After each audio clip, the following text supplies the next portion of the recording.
Então, sempre o procedimento multiplica, mantém-se esse epsilon até o final, e no final, quando a gente for jogar fora os termos de ordem lambda 4, a gente vai estar fazendo o epsilon tender a zero. Então, o resultado que nós temos aqui, quer dizer, a função beta a dois loops, no caso do modelo lambda 4, ela acaba sendo 3 sobre 16 ao quadrado, 16π ao quadrado, lambda 2. Então, isso aqui é o resultado que vem de um loop. E depois, a parte que vem de dois loops, menos 17 terços, sobre 16 ao quadrado, lambda 3. Então, ela já é uma função beta. A dois loops, ela aparece como um polinômio em lambda 2, lambda 3, certo? Oi? Como? Uma coisa que o epsilon quadrado isso é o segundo loop, né? Esse epsilon quadrado já é o loop. E tem um resultado também de dois loops, que é com um epsilon só. Esse resultado. O que é lambda 3 já é dois loops, tá? Então, essa aqui é a divergência genuína de dois loops. Essa divergência aqui é eliminada. Quer dizer, o que vocês têm que entender é o seguinte: os termos de ordem lambda 4 que eu estou jogando fora, eles contêm potência de 1 sobre epsilon, mas eles vão ser, essa divergência vai ser cancelada quando eu considerar os termos de três loops. Então, justamente o fato da teoria ser renormalizável é que garante que, quando eu calculo a função beta a uma certa ordem, aquela ordem de todos os termos que são em 1 sobre epsilon se cancelam. Então, nós temos esse resultado. Então, essa função beta, o comportamento dela, vamos analisar aqui o comportamento, e a gente vai generalizar um pouco isso, para depois fazer o caso das teorias de Gay. Por exemplo, nesse caso aqui, beta de lambda. Então, isso aqui é o beta de lambda contra lambda. Lembrando que lambda é função de μ. Ela é zero na origem. Depois, ela tem lambda 2 igual a zero, né? Lambda igual a zero. Depois ela vai se anular com o valor de lambda aqui. Então, essa função beta, ela faz mais ou menos disso. Ela tem esse comportamento aqui. Ela vem até aqui. Aqui ela se anula de novo. Tá? Então, vamos observar o que está acontecendo aqui. Os pontos onde a função beta se anula, esses pontos locais aqui, são pontos, né? São pontos locais. A função beta se anulando significa que d lambda de μ é zero. Então, eu tenho um ponto crítico, né? Na dependência de lambda, eu tenho energia. Pode ser o máximo, pode ser o mínimo, pode ser uma inflexão. Vamos observar o comportamento aqui. Olha só, se eu estiver próximo da origem, beta igual a zero aqui, próximo da origem, quando eu estou próximo da origem, se eu caminho para cá, vamos supor que eu esteja diminuindo o lambda. Eu vou me aproximar da origem, o lambda está diminuindo. Quando o lambda está diminuindo, como eu estou numa região onde a função beta é positiva, eu tenho isso aqui, d lambda de μ. A função beta a menos de μ é isso aqui. Então, nesse percurso aqui, nesse intervalo aqui, o beta é positivo. Então, se eu estou diminuindo o meu lambda, tentando chegar para beta igual a zero, eu estou diminuindo o lambda. Isso significa que, como a derivada é positiva, eu tenho que estar diminuindo a energia da beta. Então, se lambda diminui, a energia diminui. A energia diminui significa que a distância aumenta. Estou diminuindo a energia. Então, esse ponto aqui, ele é um ponto que a gente chama de infravermelho estável, porque ele é um zero da função beta. E a tendência é o lambda, quando se aproxima da origem, quando ele vem para cá, ele está diminuindo, a energia está diminuindo junto, porque essa derivada é positiva. Então, o sinal da função beta está me dizendo que esse ponto aqui, ele tende a estabilizar, quer dizer, no limite infravermelho, quando as energias se tornam muito pequenas, o lambda tende a diminuir, ou seja, a constante de acoplamento tende a zero. Então, é isso que nós chamamos de um ponto infravermelho fixo no infravermelho. Oi? Sim? A origem está aqui. Beta é a função do lambda. Isso, beta é a função do lambda. Esse gráfico aqui é o gráfico de beta. Então, beta é positivo. Beta é positivo. Então, se eu estou diminuindo aqui, se a minha constante de acoplamento está tendendo à origem, ou seja, lambda está diminuindo, d lambda é negativo. Então, dmi também tem que ser negativo, para poder garantir a função beta positiva. Então, se eu estou diminuindo a constante, eu diminuo a energia, eu diminuo a constante de acoplamento. Então, a constante de acoplamento tende a zero no limite de energias que se tornam cada vez menores, ou seja, distâncias cada vez maiores. Isso então é o que a gente chama de um ponto infravermelho fixo. A função beta tende a zero, Tende a zero, a com constante energia aumentando, com a energia diminuindo. diminuindo. Porque se isso aqui diminui, isso aqui tem que diminuir para manter isso aqui positivo. Então, se eu estou diminuindo, se eu estou andando para cá, ou seja, eu estou diminuindo lambda, que é esse eixo aqui está me dando lambda. Eu estou diminuindo a constante de acoplamento, diminuindo, me aproximando da origem. Então, eu vou me aproximar da origem no regime de energias cada vez mais baixas, isso aqui está cada vez menor. Então, esse ponto aqui é o ponto que a gente chama de infravermelho fixo. Ao passo que aqui, então, quer dizer, o modelo lambda F4, ele tem essa característica, né? No limite de energias muito baixas, a constante de acoplamento tende a zero. Ou seja, se eu estou a distância no limite infravermelho, no limite de grandes distâncias, a constante de acoplamento é pequena. Ao passo que esse ponto aqui, esse valor de lambda é o valor de zero beta. Se chama sempre energia pequena Infravermelho. Baixas energias. E aqui, lambda é grande, ou o lambda é zero. O beta é zero. Perdão, beta é zero para esse lambda não zero. Esse ponto aqui, o que está acontecendo? À medida que eu vou caminhando para esse zero da função beta, ou seja, eu estou aumentando o meu lambda, eu estou me dirigindo para esse valor aqui. Eu estou aumentando o lambda. Se eu estou aumentando o lambda, eu tenho que aumentar a energia para essa derivada se manter positiva. Então, nessa região aqui, se eu aumento o lambda, a energia tem que aumentar junto para manter isso aqui positivo. Então, d lambda é positivo, eu estou aumentando. é a mesma coisa do Isso. Então, só que isso aqui vai, então, a tendência disso aqui é esse valor. A constante de acoplamento ela é grande no limite ultravioleta. Essa região aqui é uma região de alta ultravioleta.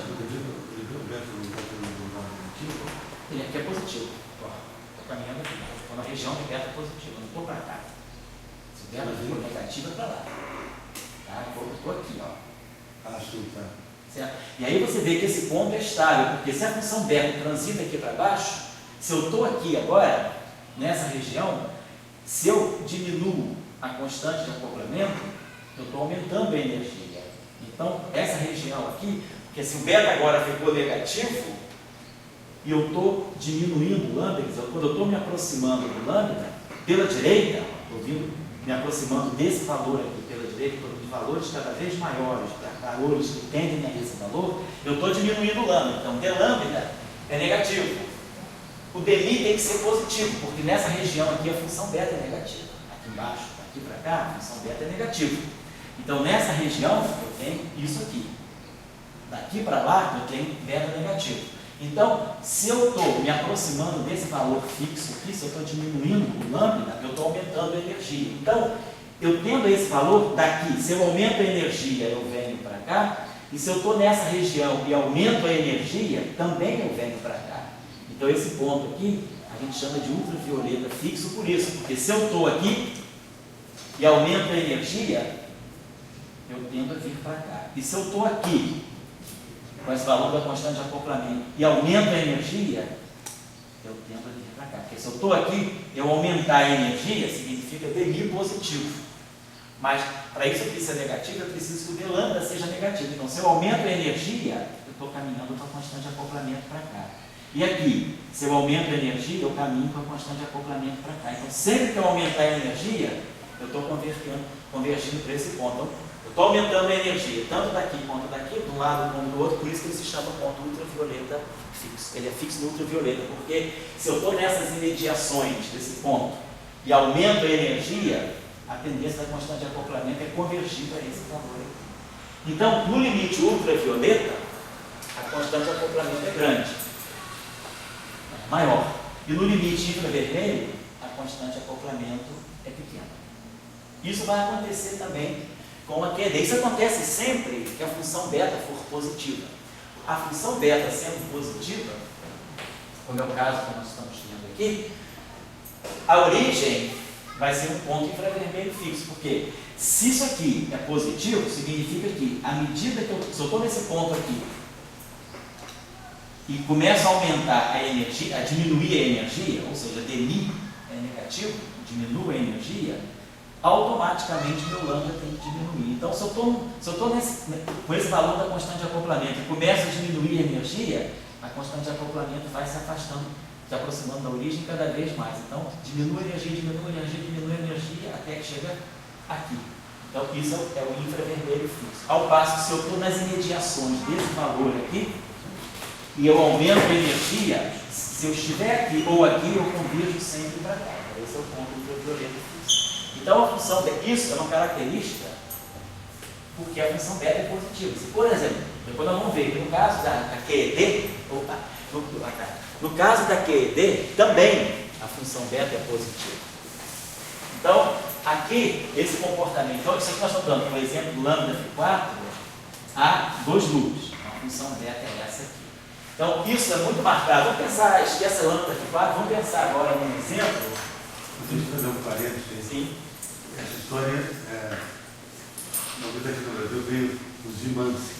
Os Zimanski, certo? O Zimanski, eu acho que foi ele o primeiro a calcular isso aí. Zimanski, na normalização. Zimanski. Isso, e a da Alemanha. E ele veio aqui, e a Clara não estava na PUC. Estava na PUC, eu lembro, a gente saiu com ele. Você se lembra disso? É. O Isviec, aquela turma, caiu fora para a praia. Foi em fevereiro, era a semana do carnaval. Caiu fora para a praia. Fevereiro de 77. E daí eles foram lá para cá, tinha uma praia lá naquela praia. Arraial do Cabo. Se mandaram e deixaram para a gente. A gente ficou com os Zimanski. Você ficou mais ainda, porque você ficou no Quem carnaval. ficou mais com ele foi o Wagner. Foi o Wagner. Você lembra assim que. E daí arranjaram até uma namorada. É mesmo? Uma coisa assim, quando esses bailes, coisa. Bom, e daí eles iam para a gente, os Zimanski, que era muito importante. Aquela coisa eu nunca sabia. Tinha equação com o dele, né? Bom, mas depois, ao longo do tempo, aconteceu o seguinte: o Zimanski, ele foi com isso, eu já li no livro, ele foi para um congresso, esse congresso, eu não sei se era na Holanda ou em Paris. Sei. E daí ele deu o resultado da função beta, que ela mudava. Certo. E ele disse que para QCD deveria inverter. Isso foi antes. Isso foi mais ou menos, vou dizer quando. Isso foi o grande problema. Vamos falar sobre isso daqui a pouco, para a gente ter um contexto perfeito para exemplo. Na verdade, isso aconteceu na faixa de 72. Ele veio aqui em 77. Isso tinha acontecido em 5 anos antes, porque... Não, os Zimanski morreu. Ele não morreu bem, não morreu pouco tempo, morreu 100 tempo atrás. E a questão é que ninguém sabia, quando houve o scaling, quando apareceu o scaling no SLAC, o Deep Analysis Scattering, mostrando que os constituintes dos trópons e dos nêutrons, que você pensava o que era quarks, né? Estava se descobrindo os quarks, né? A evidência dos quarks, se via que para distâncias muito pequenas eles se comportavam como objetos livres, ou seja, a constante, se a gente quisesse fazer uma teoria de campo para os quarks, a constante de acoplamento tinha que ser bem pequena à medida que a distância diminuísse, ou seja, para energias muito altas, distâncias muito pequenas, a constante de acoplamento tende a zero, o que a gente chama de liberdade assintótica. Quanto mais próxima a partícula está, mais livre ela está. Mas isso o pessoal sabia quando você fala disso. Pois é, mas ninguém sabia, não tinha teoria de campos para isso. Você vai pegar isso, nos pontos centrais. Ninguém sabia, não existe nenhuma teoria, ninguém sabia como isso vai completamente na direção, na contramão da física, porque a gente sempre imagina que para distâncias pequenas a interação aumenta. Não no caso da mola, a interação aumenta. A questão era, tem alguma teoria quântica de campos que possa reproduzir esse resultado? E aí o Zimanski falou, sim, em 2 dimensões as teorias de campos têm muito esse comportamento que era a liberdade assintótica. Então, o pessoal começou a ver que a teoria quântica de campo, porque nessa época a teoria quântica de campo estava em baixa, de 62 até 69, 70, a teoria de campo foi colocada completamente na barra de ferramenta, porque o pessoal dizia, não se pode usar a teoria quântica de campos para os cálculos perturbativos e interações fortes. A teoria quântica de campos ela falha com a interação forte porque a constante de acoplamento é grande, não se faz saída perturbativa, então o pessoal estava abandonando. Claro que alguns adeptos ficaram, Salan, esse pessoal todo, na Weinberg, esse pessoal não abandonou a teoria de campos, mas houve assim uma meio debandada, um descrédito com a teoria de campos, houve um período de exílio da teoria de campos. E aí, quando apareceu a liberdade assintótica, Simansky falou, não, teoria de quântica de campo pode explicar isso. Eu tenho exemplos concretos em duas dimensões. Aí o pessoal reacordou para a teoria quântica de campos. Aí, foi um congresso em Paris. Foi um congresso desse de física de partículas em Paris. E daí... Eu acho que foi 71 ou 72. E ele se encontrou, contando historinha, acho que no avião, com o T-Ruft. Ah, isso eu não estou sabendo. Tem uma história de se encontrar no aeroporto, aquela conversa. Sei. E ele topou isso. Sei. E falam que daí nesse congresso o T-Ruft falou. Até parece que não foi ele que falou. Sei lá qual é a história meio. Eu só sei que o Gross estava lá. Sei. E aí ele levou o negócio ele levou o negócio para Princeton. E daí quando essa administração já foi calculando no avião, foi a. Eu agora eu perdi a data. Quando é que foi o trabalho do Gross e do. 72. E o que é interessante 72, né? O trabalho do 72. Gross. 72. Toda essa história. O trabalho do Gross saiu no Physical Review Letters de 70, acho que foi junho de 72. O Gross com o Wiltshire. O trabalho dele saiu na página 1343 do Physical Review Letters. Na página 1347 saiu o trabalho do Pulitzer, que fazia a mesma coisa. Porque a questão estava, todo mundo sabia que aquilo era importante, estava calculado. Os dois publicaram juntos, por isso eles ganharam o prêmio Nobel juntos, o prêmio Nobel foi para os três. Né? Mas vocês anotam o seguinte, quer dizer, o resultado de 68, do George Scale, era um resultado experimental. E o pessoal não tinha a teoria para isso. Não tinha. E daí, essa coisa que a gente discute aí, o dia que fala que não tem catafâncio, eles... Isso aí foi tudo que eu queria, tudo que eu queria que não queria, mas tudo que a física precisava. Olha só, se a gente estiver trabalhando numa região que a função beta é negativa, o que vai acontecer? Se a função beta é negativa, então nessa região aqui, dg, o d lambda de mi é negativo. Então na região agora que a função, claro, tem um mi aqui, mas o mi é positivo, então só vou igual. O sinal da função beta é importante. Então eu estou trabalhando numa região, nessa região aqui, a função beta é negativa. Se a função beta é negativa, vamos olhar esse ponto aqui. Então, esses aqui são zeros da função beta. Então, são pontos críticos da constante de acoplamento em relação a energias. E aqui, d lambda dmi é zero, que o beta é zero, e aqui d lambda dmi é zero, que o beta é zero. Então, isso pode ser ponto de massa, ponto de mínimo, que são pontos críticos. O que vai acontecer se eu estiver numa região aqui próxima da origem? Se eu estiver numa região próxima da origem, imagina que eu estou com a constante de acoplamento aqui. E eu começo a diminuir a energia. Se eu diminuir a energia, o d lambda é negativo. Então, para que isso aqui seja negativo, o lambda tem que ser positivo. Então, se eu estiver aqui e quiser diminuir a energia, a minha constante de acoplamento vai para lá. Ou seja, se eu quiser diminuir, ou seja, caminhando na direção do infravermelho. Porém, se eu estiver aqui e eu começar a aumentar a energia cada vez mais, eu estou nesse ponto, no valor da constante de acoplamento aqui. Aí eu começo a aumentar a energia, aumento a energia, dmi é positivo. Mas como isso aqui é negativo, o d lambda tem que ser negativo. Então o lambda tem que começar a diminuir. Exatamente. Então, se eu começar a partir daqui a aumentar a energia cada vez mais, a minha constante de acoplamento ela começa a correr para cá. E ela tende aqui. Então, esse ponto aqui é um ponto de estabilização quando a energia cresce. Então, esse ponto aqui nós chamamos de ultravioleta estável. Por quê? Porque ele é o ponto ultravioleta estável, né? O ponto fixo do ultravioleta. Então, é instável. É estável, né? Porque à medida que eu estou aumentando a energia, eu vou convergir para esse valor aqui. Então, para energias muito altas, a constante de acoplamento começa a ficar cada vez menor. Ela vai tender a zero. Que é justamente o que a gente diz que é a liberdade assintótica. É esse que é o fenômeno da liberdade assintótica. A função beta tem que ser negativa, porque sendo negativa, então, é o caso que a gente vai ver depois, a gente vai dar o caso para contar para você, no caso da QCD, justamente as teorias de Gauge não abelianas e Young-Mills, o beta é negativo. Então, o beta negativo significa que se eu estou, por exemplo, um valor da constante de acoplamento aqui, razoavelmente grande. Aí eu começo a aumentar a energia, dmi é positivo, o d lambda tem que ficar negativo, ou seja, o lambda aumenta a energia, o lambda diminui, aumenta a energia, o lambda diminui. Então, para energias muito altas, a constante de acoplamento vai diminuindo e tende a zero. Mas o contrário eu escapo, né? Oi? Se eu estiver à esquerda, não vai fazer sentido, esquece. Aí você tem beta negativo, então lambda tende a zero à medida que a energia cresce, à medida que a energia cresce. Então, energia crescendo, lambda tende a zero. E aqui, então esse ponto aqui é ultravioleta. E agora aqui, quando eu estiver no regime, tem uma constante de acoplamento, vamos dizer, diferente de zero, grande aqui, maior. Se eu estou nessa região aqui, se eu estou nesse ponto aqui, e eu começo a diminuir a energia, se eu diminuo a energia, o lambda aumenta. Isso aqui é negativo. Então, se eu estou aqui e diminuo a energia, o lambda tem que ir para cá. Se eu estou aqui, já estou numa região que o beta é positivo. Se eu estou aqui e diminuo a energia, agora isso foi positivo, estou nessa região aqui. Então, se eu diminuo a energia, o lambda também tem que diminuir. Então, se eu estou aqui e diminuo a energia, ele vem para cá.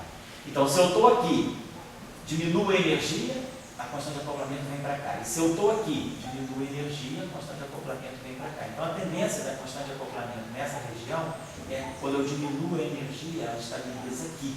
Então, esse ponto aqui é, à medida que eu estou diminuindo a energia, esse ponto aqui é um ponto infravermelho fixo.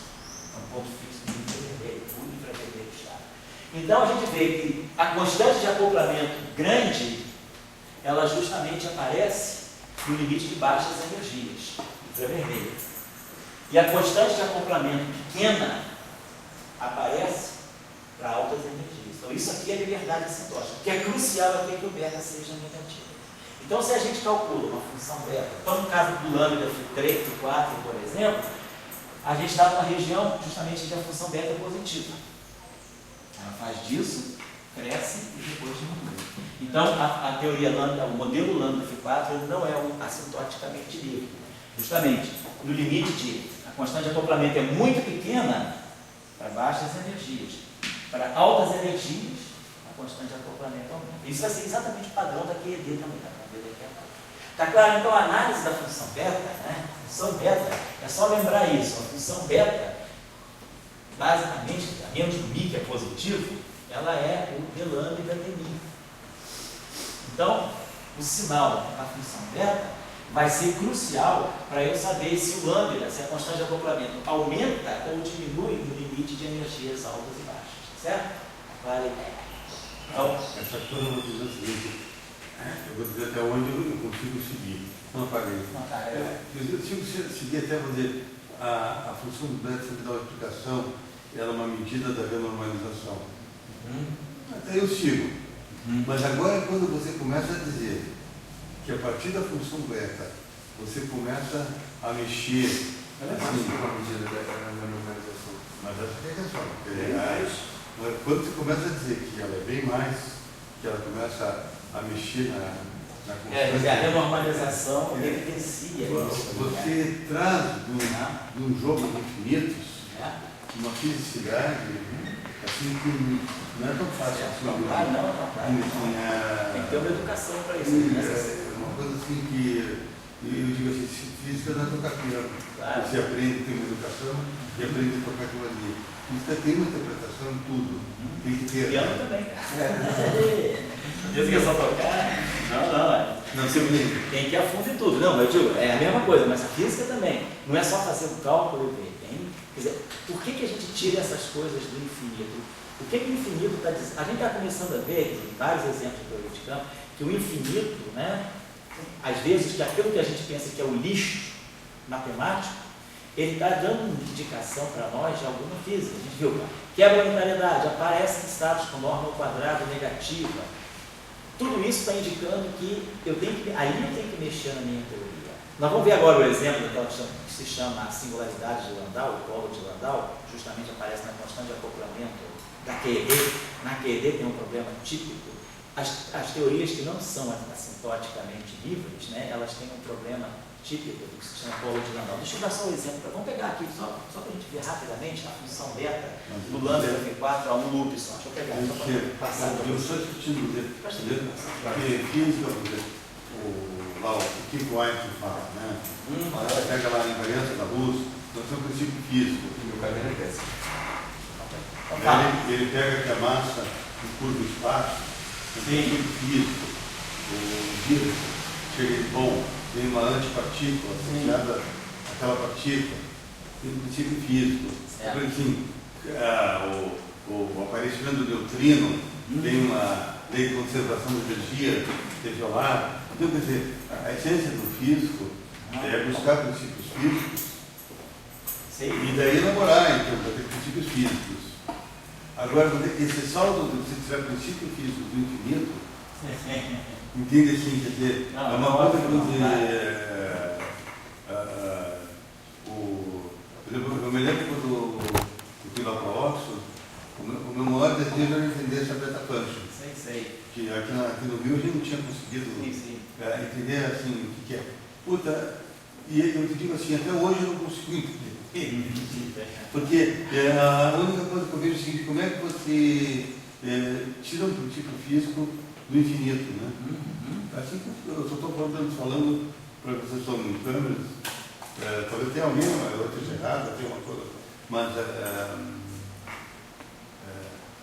não, é que a gente... Se você diga que as pessoas embarcam rapidamente em qualquer modelo que fazem hoje em dia, se as pessoas não meditam sobre o princípio físico, o cara chama string total, mas aí você tem que estudar qual é o princípio físico. Agora, se você for embarcar em qualquer coisa, quando ficar nisso, a história da economia financeira, do trabalho, o Marx acreditou no trabalho. O princípio físico dele é o trabalho. Então, se você está trabalhando 12 horas por dia, e um cara lá, você está continuando pobre, e um cara está melhor, vamos discutir por isso. Assim, então você encontra o princípio físico. Ele não fica, hoje em dia você vai discutir economia, a pessoa está dando crédito, assim, umas palavras assim, já também são entendíveis, mas dentro daí você começa a discutir com os caras. Então eu acho difícil em física, muitas vezes eu digo, bom, agora estou te dando uma string, já não é mais ponto, e agora começamos a ver que tem 10 direções, não sei o que lá. Tudo bem, mas tem que tomar cuidado naquele ponto inicial. Eu acho que esse é o valor do marketing. Esse valor inicial não tiro não, cara. Não tem que me embolar com isso aí. Agora, tudo é válido, assim, tudo é elaborado, né? Então, quer dizer, o Higgs, que a gente coloca ele sempre no paredão, ele é muito mais fácil de ser entendido do que a beta function. Pelo menos para mim, assim, a gente pode fazer uma meditação sobre isso, essa questão, por que o infinito está dando esse resultado tão importante, porque aí é nesse momento que você manipula um pouco mais, porque a renormalização é isso, é uma chance que a teoria te dá de você manipular com ela. É onde, vamos dizer assim, o músico, ele não toca simplesmente, ele interpreta.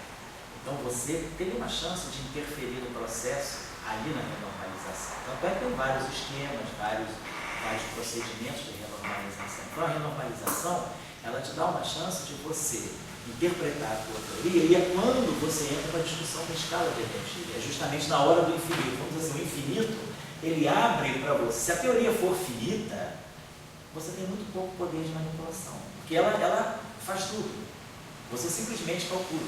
Mas numa teoria que é infinita, você tem que cuidar dos infinitos, você tem que dar um destino e um significado para aquilo. Então é quando você tem a chance de interpretar, ou seja, quando você tem a chance de o que eu vou fazer diante desses infinitos? Eu abandono a teoria, jogo fora, ou eu posso intervir nesse processo e tirar uma interpretação, que é o que você faz.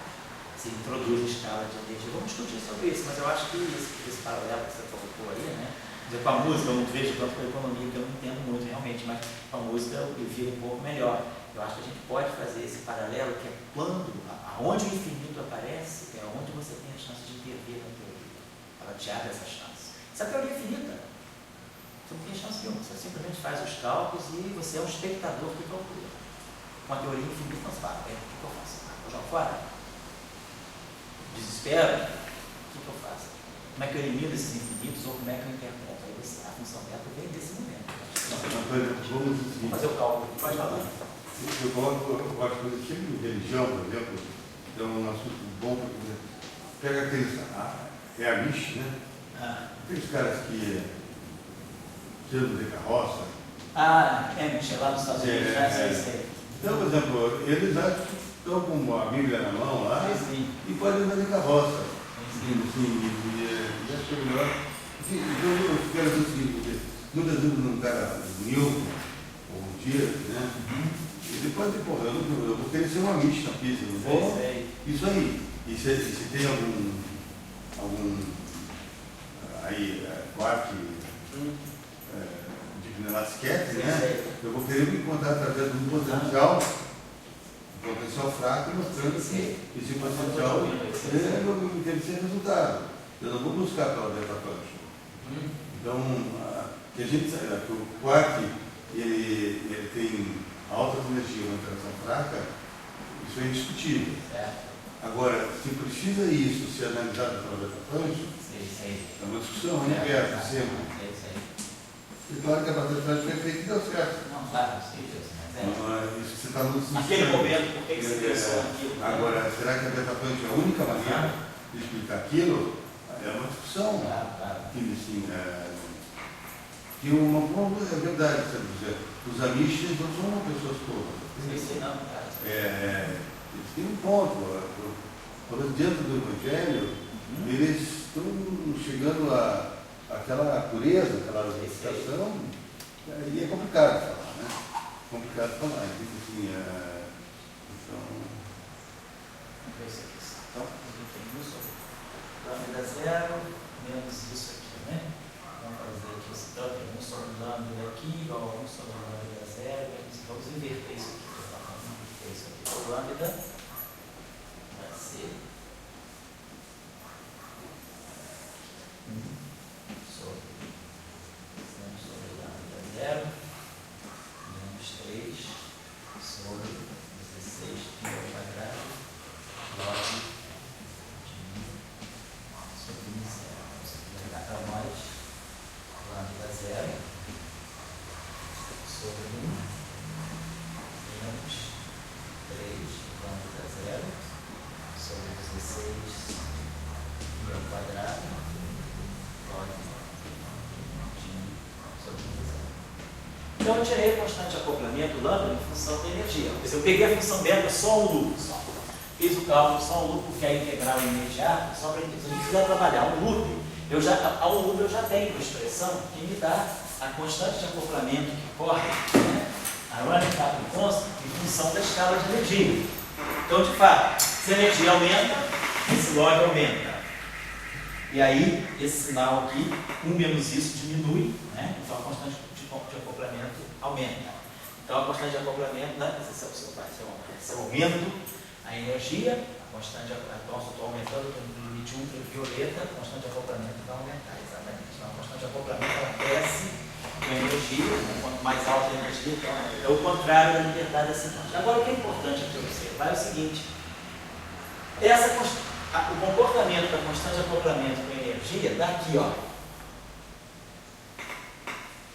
Então eu fixo um valor lambda zero para um valor de zero da energia, então na energia μ, a constante de acoplamento vai mudando. Então, a partir de um valor de uma energia μ0, o valor lambda zero da constante de acoplamento, eu evoluo para o lambda de μ. Mas agora a gente observa o seguinte, esse objeto aqui pode ser zero. Ou seja, tem um polo aqui. Eu tenho um polo para 3 lambda zero sobre 16 π ao quadrado igual a log de μ sobre μ0. Então, μ fica sendo μ0 exponencial de 3 lambda zero sobre 16 π ao quadrado.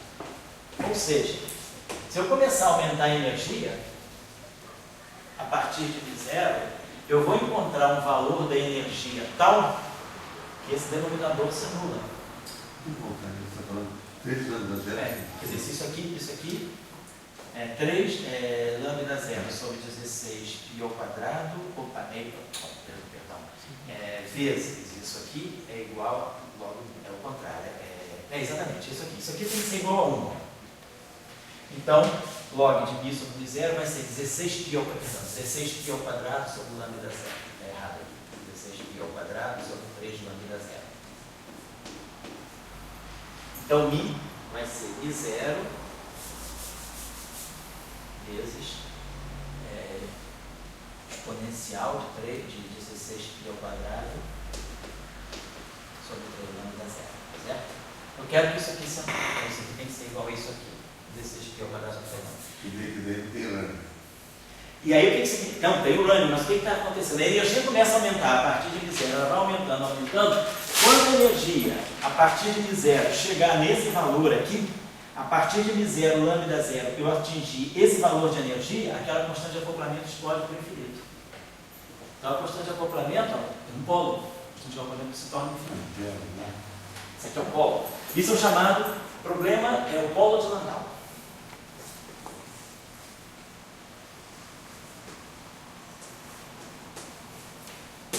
Então, o polo de Landau significa que o que está acontecendo então? Por que essa constante de acoplamento, quer dizer, se eu vou aumentando, a gente sabe que a constante de acoplamento, ela tende a aumentar com a energia, isso porque a função beta é positiva. Nós já tínhamos feito a análise, né? A constante de acoplamento, nós tínhamos visto que com uma função beta positiva, esse ponto aqui é um ponto ultravioleta estável. Quer dizer, a tendência para altas energias é ter uma constante de acoplamento grande. Então, o que está acontecendo aqui? Eu estou aumentando a energia, esse log aqui está aumentando. Então, como isso aqui é 1 menos isso aqui está diminuindo. Então, se o denominador está diminuindo, o lambda está aumentando. Então, de fato, bate com aquele comportamento. A função beta positiva, ela diz que aumentou a energia, aumentou a constante de acoplamento. Só que o problema que eu estou encontrando é esse. Eu começo a aumentar a energia, a constante de acoplamento vai aumentando. De repente, com o valor finito da energia, eu consigo chegar numa energia onde a constante de acoplamento se tornou infinita, ela explodiu. Então, de novo, o infinito. Esse polo de Landau, o que ele pode estar significando? Então, tem várias interpretações para isso. Quer dizer, uma interpretação, de novo, é o que a gente tem falado aqui constantemente. Quando na teoria quântica de campos ela encontra esses polos, essas singularidades, isso pode estar dizendo que essa teoria não é completa. Então, a teoria V4, ela não deve ter alguma coisa a mais que eu não estou levando em conta. Quer dizer, essa teoria sozinha, esse modelo sozinho, ele não consegue se aguentar com todas as energias. É o caso da QED. Na QED aparece exatamente esse problema. Aparece um polo de Landau. E o que acontece com a QED? A gente sabe que a QED ela tem limite de validade. A QED ela não está sozinha.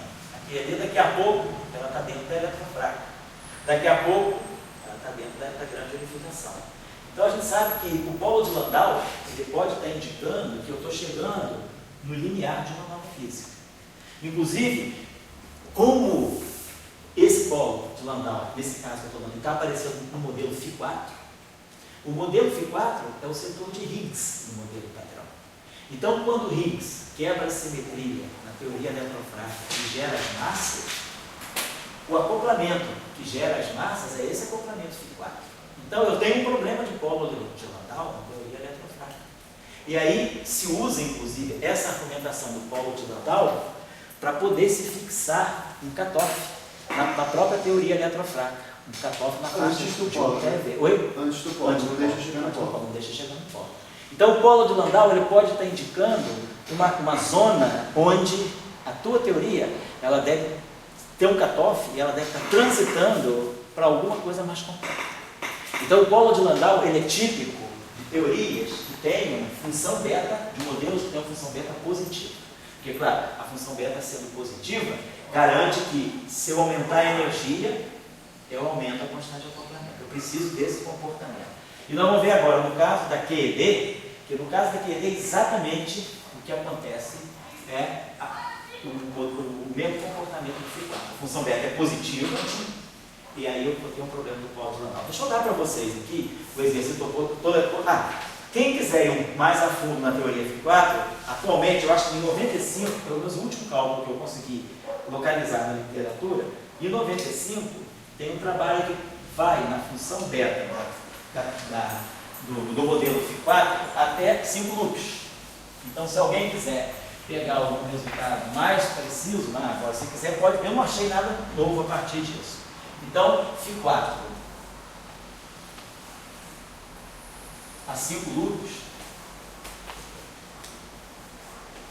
quer dizer, na verdade não é Φ4, a função beta. Mas aí o lambda pode ser negativo? O lambda, isso poderia ser negativo porque é constante de acoplamento. Bom, pensa bem. Não seria bom, perdão, em princípio nada impede, mas se a gente for olhar energia, a análise de energia, se a gente tiver um lambda negativo, a gente perde o bound inferior de energia, a energia começa a ser tão negativa quanto você quer. Então é melhor você ter O lambda negativo não é sinal que é atrativo, a carga é sinal positiva? Não. Esse lambda aí, nesse caso, não, porque é uma teoria escalar, então a interação é sempre atrativa, independentemente do sinal de ruptura. O problema do lambda ser negativo é que você perde estabilidade. Você tem uma energia que não é limitada inferiormente.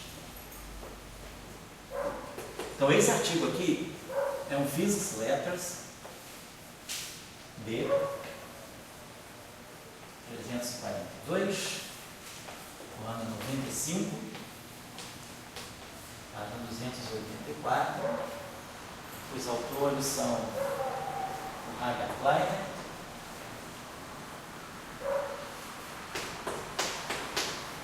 que é o autor daqueles livros sobre teoria de Gauge e física da matéria condensada.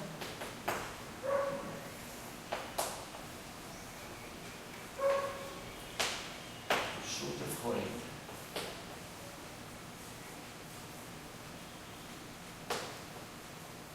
Então esse paper aqui, ele dá a função beta a 5 loops do modelo Φ4. Tá?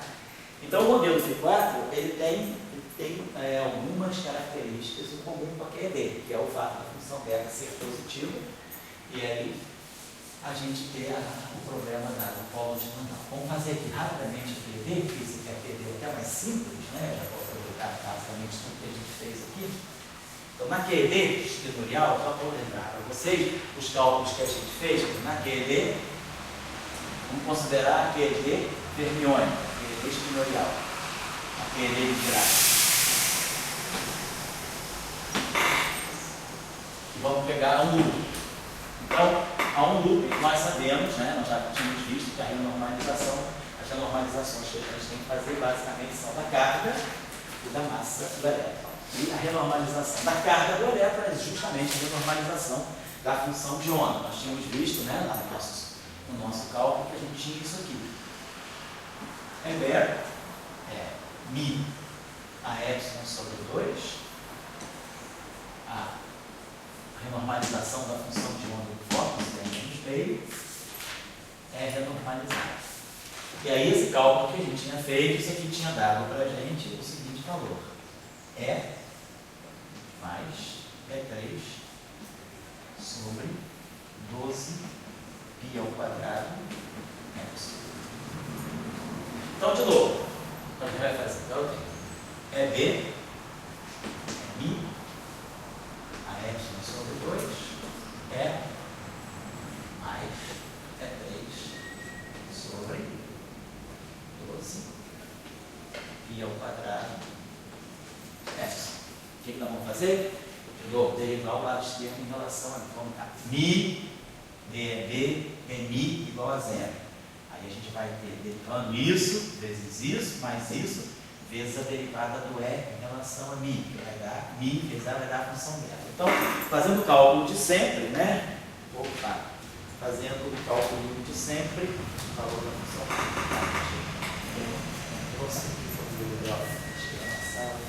Eu tenho botado. Quer dizer, só na queda. Vamos ver isso aqui. Basicamente, o que a gente tem que fazer é isso aqui. Isso aqui é igual a zero. Então, vamos derivar esse termo aqui. Então, a função beta. Então, todo mundo já entendeu como é que faz o cálculo, né? Deriva isso aqui dá igual a zero. Então, isso aqui vai produzir o fator que é mi, vezes isso, mas aí aqui vai aparecer DE de mi, vai aparecer um DE de mi aqui também, que vai dar a função beta. Aí a gente multiplica pelo inverso, mantém os termos de ordem E3, e aí a gente tira que a função beta daqui é D, eu não estou com o valor certo aqui, mas eu acho que é alguma coisa desse tipo. É 3, tá? Então é 3 sobre 12, vamos botar isso aqui exatamente, 12 π ao quadrado. Então, isso aqui é a função beta da QED a 1 positivo. Então, se a função beta é positiva, o zero, que é a pequena constante de acoplamento, é um ponto infravermelho. Estou nessa situação, ela anula aqui. Então, ela é zero aqui. Então, à medida que eu estou por aqui e eu diminuo a constante de acoplamento, a constante de acoplamento tende a zero, eu tenho também que estar diminuindo a energia, ou seja, aumentando a distância. Eu sou, então, na região de grandes distâncias, que é a região infravermelha. Então, o ponto o zero, constante de acoplamento muito pequena, é um ponto infravermelho, fixo. Se eu aumentar, então, se eu aumentar a energia, eu vou aumentar a constante de acoplamento. É exatamente a situação do lambda T4. Eu posso integrar isso aqui. Isso aqui vai dar para nós, quer dizer, quando eu fizer a integração, eu vou ter que, na verdade, pegar dE sobre beta de E. Então, dE sobre beta de E vai dar menos o meio, né? Quer dizer, eu vou estar fazendo isso aqui, integral entre E0 e dE' sobre E' a terceira. E aí aqui vai aparecer um fator 12π ao quadrado. Pode ser que tenha uma correçãozinha aqui, mas é um fator. Não estou me preocupando muito com esse fator. Não sei se é 6 ou se é 12. Eu vou fazer o cálculozinho rápido aqui. E isso aqui está dando para nós 9 de μ sobre μ, como sempre. Então, só que agora eu tenho que integrar isso aqui, né? Então, isso aqui dá menos o meio de E' a menos 2, né? Então, isso aqui entre E0 e E. A gente vai tirar o comportamento da constante de acoplamento aí. Então, nós vamos ter 12π ao quadrado, vou passar 12π ao quadrado para lá. Então, nós vamos ter menos o meio de 1 sobre E2, mais o meio de 1 sobre E0 ao quadrado, vai ser igual a 1 sobre 12π ao quadrado, 9 de μ sobre μ0. Vou multiplicar logo tudo por 2. 6. Então, nós vamos ter aqui 1 sobre E2, vai ser 1 sobre E0 ao quadrado, menos 1 sobre 6π ao quadrado, 9 de μ sobre μ0. Então, nós vamos ter que o E2 vai ser E0 ao quadrado sobre 1 menos E0 ao quadrado sobre 6π ao quadrado, 9 de μ. Então, o mesmo comportamento que na teoria F4. Aumenta a energia, o denominador diminui, o E aumenta. Então, aumentando a energia, então, se o μ aumenta, o E de μ também aumenta. Os dois seguem juntos. A função beta é positiva. E aí, eu tenho um polo de Landau. No caso da QED, também. Então, isso aí pode estar indicando que eu vou estar no limite de energia, né? Eu vou chegar a um certo valor de energia, onde essa quantidade de acoplamento, que no fundo é a carga da elétrica, é a constante de estrutura fina, ela vai ter meio infinito, né? Quer dizer, ou é 2, né? A gente sabe, eu já tinha até falado com vocês, que esse valor da constante de estrutura fina, medida a energia na faixa de um neve, nós temos 1 sobre 137. E se nós tivermos alfa medido na faixa de 1 GeV, 100 GeV, 10 a 2 GeV, na massa do Z0, na faixa da massa do Z0, nós temos 1 sobre 128. Então a gente podia, isso aqui basicamente é alfa, né? Eu podia imaginar o seguinte: se eu sei que para 1 MeV, o alfa, que é o E0 ao quadrado, é na faixa de 1 sobre 137, então eu sei, isso aqui é 1 sobre 137, isso aqui é 1 sobre 137, e o μ0 é 1 MeV. Faça um cálculo. Quando eu pegar uma energia muito grande, para que valor, por exemplo, né, quando que o E2 tende a 1, por exemplo, para que energia a constante estrutura fina vai tender a 1? Então vocês vão ver que vai ter que ser uma energia muito alta. Vocês podem, se a gente imaginar que a constante estrutura fina é 2, né, é 2 sobre 4π, é 1 sobre 137. É 2 sobre a portanto, é 2, né? É 2 é 1 sobre 137 na faixa de 1 metro. Então eu sei essa escala de energia e sei o E0 ao quadrado. Aí eu fico com uma relação entre E2 e μ. Aí a gente pode tirar o running, né, do E com o μ. Aí tenta ver qual é a energia que eu tenho que ir para a constante de acoplamento. O alfa, por exemplo, tender a 1. O alfa sair de 1 sobre 137 e chegar a 1. Faço esse cálculo aqui. Então, de novo, aparece o polo de Landau, e o polo de Landau da QD ele pode estar nos dizendo justamente que QD é uma teoria incompleta. Quando eu chegar a essas energias tão altas, eu já não posso mais falar da QD sozinho. Nós sabemos que é verdade. Quando eu começo a falar da QD, quando eu começo a falar de energias na faixa de 100 GeVs, outros processos, o elétron começa a participar de outros processos. O elétron não vê só mais fóton e partícula carregada. O elétron começa a interagir, trocando Z0, trocando W, trocando X, quer dizer, o elétron começa a interagir, começa a entrar no mundo das interações fracas também. Então, realmente, a gente sabe que depois de uma certa energia, não dá mais para fazer só aquilo aqui. Então, o polo de Landau, ele começa a indicar isso, que você está entrando numa região onde o teu modelo físico, ele passa a ser incompleto, tá certo? Isso é típico de funções beta positivas. Vamos ainda tem um tempinho que o pessoal não chegou. Vou pegar para vocês, vou dar um caso do Yang-Mills e depois vou dar um caso do Super Yang-Mills também. Vou pegar o caso do Yang-Mills, que tem a ver com o nosso curso daqui a pouco, né? Então, nós não fizemos esse cálculo aqui, né, no curso de QED, nós fizemos só os casos abelianos, mas se vocês olharem, o que é preciso para eu calcular a função beta? É preciso saber uma relação entre a constante de acoplamento beta e a constante de acoplamento renormalizado. Ou seja, eu tenho que calcular os gráficos a um loop, se eu quiser fazer o cálculo a um loop, calculo os gráficos a um loop e vejo as divergências, né? A gente renormaliza as funções de onda, renormaliza os vértices e dá a renormalização da constante de acoplamento. Então, no caso do Yang-Mills, vamos pensar só, Yang-Mills com matéria fermiônica.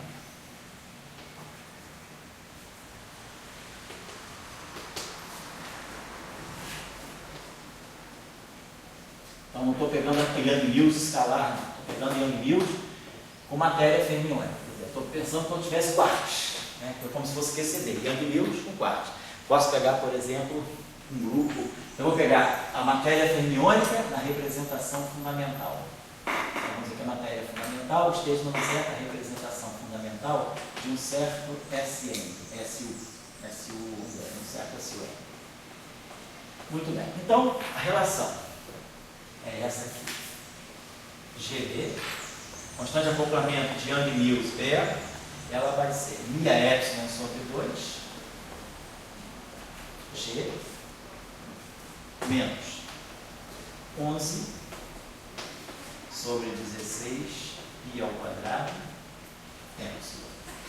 G3. Então, isso aqui é por Yang-Mills. Agora entra o setor de matéria, mais NF, que é o número de flavors, é o número de campos de matéria. Epsilon G3.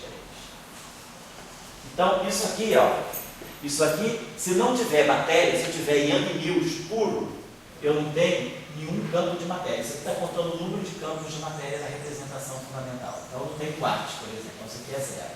Então, se eu tiver só Yang-Mills puro, eu tenho só auto-interação, isso aqui é responsável pela função beta. No caso, eu tenho Yang-Mills mais matéria, a matéria dá uma contribuição positiva. Ó.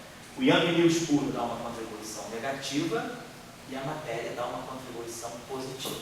Então, faço o mesmo procedimento. Derivo em relação a μ, derivo em relação a μ, produzo a função beta, inverto. Então, no final de tudo, nós ganhamos a função beta. Deixa eu apagar isso aqui. Então, a função beta perturbativa a um loop. Ela vai ser, então, a função beta, vamos colocar assim, a função beta a um loop Yang Mills.